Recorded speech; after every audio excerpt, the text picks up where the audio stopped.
प्रदेश से बहुत लगाव था। यहाँ के पहाड़ों, हिमालय पर्वतों का उनके साथ एक, मैं कह सकती हूँ, एक आध्यात्मिक जुड़ाव था। आपको शायद ये मालूम नहीं होगा कि जब वे शहीद हुए, उससे कुछ समय पहले शायद उनको मालूम था कि शहीद होने वाली हैं। कुछ समय पहले उन्होंने अपने परिवार के सदस्यों को एक पत्र में ये लिखकर कहा कि मेरी अस्थियां सिर्फ संगम में नहीं विसर्जित करना, वहां जरूर करिए, लेकिन कुछ अस्थियां हिमालय के पर्वतों पर भी बिखेर देना।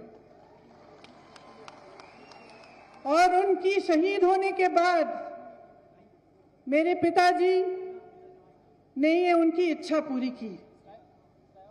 तो ये जो हिमालय के पर्वत यहां से दिखते हैं, जब आपको इन पे बर्फ दिखती है तो उस बर्फ में घुली हुई इंदिरा जी की अस्थियां भी हैं। मैंने जब यहां घर बनाया शिमला में, शिमला के पास मशोबरा में, तो इसीलिए बनाया क्योंकि इंदिरा जी की एक छोटी सी निजी ख्वाहिश थी। उनका ये सपना था, उन्होंने हमें बहुत बार कहा कि जब मैं रिटायर होंगी तो मैं मशोबरा में एक घर बनाना चाहती हूँ और वहीं पे मैं रिटायर होंगी। लेकिन रिटायर होने से पहले ही वो शहीद हो गई। वो बताती थी कि 25 जनवरी 1971 में जब हिमाचल का प्रदेश बना, तब वो यहाँ आई आप सबसे बातचीत करने के लिए, तो भारी बर्फ पड़ी थी और बोलते बोलते सभा में भी, सभा के दौरान भी बर्फ पड़ रही थी, लेकिन ना आप हिले ना इंदिरा गांधी हिली। और उन्होंने हिमाचल को प्रदेश इसलिए बनाया क्योंकि वो आपके हुनर को, आपकी हिम्मत को, आपके हौसले को पहचानती थी। अक्सर कहती थी कि आपकी हिम्मत, आपका हौसला पहाड़ जैसा विशाल है। जब हिमाचल प्रदेश बना तो उन्होंने शुरुआत की, शिमला में आकर सभा में ऐलान किया कि ये प्रदेश बनेगा।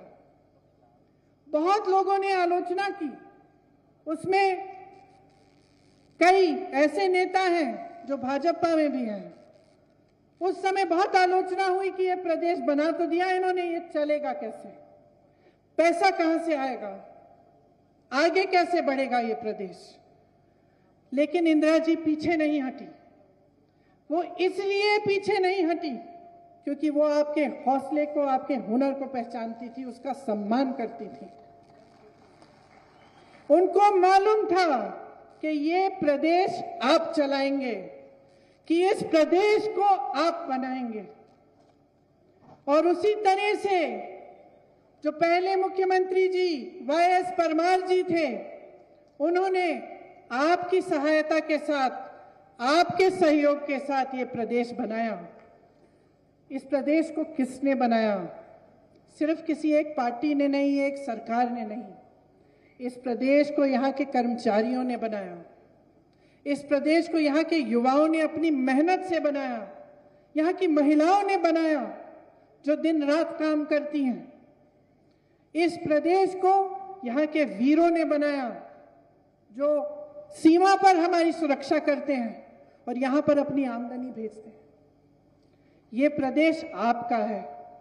तो आज ये चुनावी सभा नहीं है,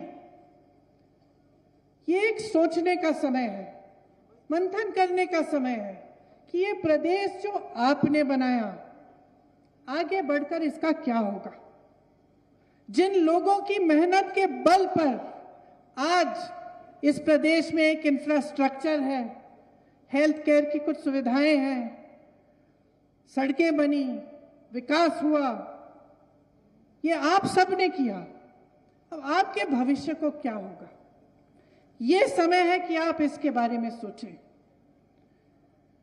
अगर आप देखें तो ये 5 साल जो बीते हैं, इसमें भाजपा की सरकार ने आपके लिए क्या किया? और मैं ये इसलिए नहीं कह रही हूं कि ये चुनाव है तो आलोचना करनी ही है, कि ये चुनाव है, हम इस तरफ है वो उस तरफ है तो हाँ उनकी बुराई करनी है। नहीं, मैं एक वास्तविकता आपको बताना चाहती हूं। कर्मचारियों को लीजिए, आपके प्रदेश में तकरीबन 2 लाख कर्मचारी हैं। आज कहाँ है? धरने पे बैठे हैं, महीनों से धरने पे बैठे हैं, सरकार का एक प्रतिनिधि नहीं आया। और धरने पे क्यों बैठे हैं? मैंने पूछा, अभी यहां आने से पहले मैं रुकी थी, उनसे बातचीत हुई, क्योंकि उनको पेंशन नहीं मिल रहा है। ये पेंशन किसने हटवाया? भाजपा की केंद्र सरकार ने हटवाया। जब पेंशन को, पुराने पेंशन को देने की बात होती है तो क्या जवाब मिलता है इनसे? कहते हैं पैसा ही नहीं है। आप सब ये कहते हैं इकोनॉमी खराब हो जाएगी, पैसा नहीं है हमारे पास। अच्छा, आपके पास कर्मचारियों के पेंशन के लिए पैसा नहीं है, लेकिन बड़े बड़े उद्योगपति मित्र जो हैं आपके, उनके लोन आप माफ कर देते हैं, उनको तमाम पीएसयू पकड़ा देते हैं, उनको कोल्ड स्टोरेज दिलवा देते हैं। सेब के दाम, फसल के दाम वो तय करेंगे, और जो मेहनत कर रहा है कर्मचारी, उसके लिए आपके पास न समय है और ना आपके पास पैसा है, और आप अपने मुंह से कहते हैं ये। तो मैं पूछना चाहती हूं कि इस प्रदेश के भविष्य का क्या होगा अगर एक ऐसी सरकार चलेगी जो कर्मचारी को नहीं मानती, उसका सम्मान नहीं करती, लेकिन सिर्फ अपने बड़े बड़े उद्योगपति मित्रों का सम्मान करती है। चलिए, कर्मचारियों की बात हुई, अब युवाओं की बात करते हैं। युवाओं की क्या हालात है यहाँ? 63,000 से ज्यादा सरकारी नौकरियां खाली पड़ी हुई हैं, पद खाली हैं, 5 सालों से खाली हैं, भरे नहीं जा रहे हैं।